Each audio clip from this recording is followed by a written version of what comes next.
So now more and more people recognize the hallmark of true happiness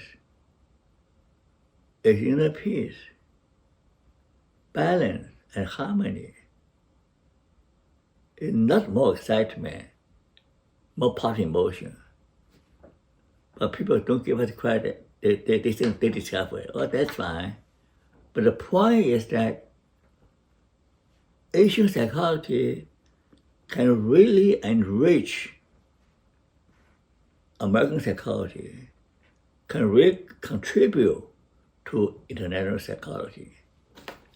So what is the solution? So Kiki and I have had many conversations during my visit to Taiwan. One thing we agree is that Asian-centric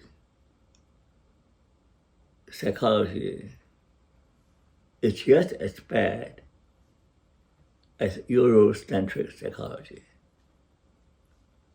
We cannot only talk about Confucius, Taoism, and Buddhism, and expect the Western psychologists have to learn the Chinese classic in order to understand Asian psychology. Similarly, the Western school of psychology don't require international students to be familiar with all the Western philosophies. So, any focus on only one culture is not the best. So we need to balance indigenous psychology with a more universal, more international thinking about true human nature. Interesting, as a new assistant professor, my first research project is on human universals. In the very beginning, I want to find out what are the universal principles that govern all people regardless of their culture. At that time, because I'm less knowledgeable and too ambitious, so my project was a disaster. I sent out hundreds of surveys. The surveys about many pages long. Nobody returned. So the survey is a complete disaster. But the idea is in my head that in order to understand people, we need to understand what is the true nature of our human beings. We need to have a high view, a noble view about selfhood, about personhood, that make us different from animals, from machines, from computers. We're not a computing machine. We're someone who has the spirit of God, who has a spiritual dimension. So all my life, I've been searching for these essential universals.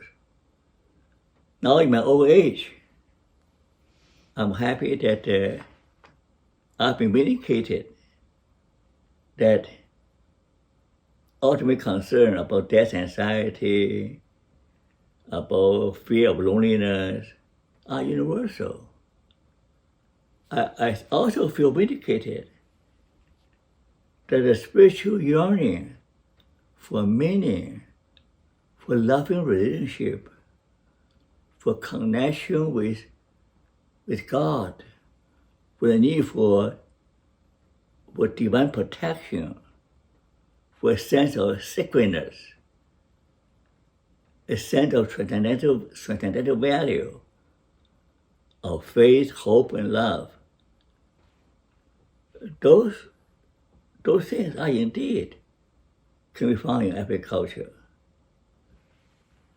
Interestingly, K.K. Wong also came to a similar conclusion, and he came to the conclusion that there's only one mind, but many mentalities. What he is saying that there's one human nature, one true human nature, but the different mindset, different way of looking at the world, looking at itself.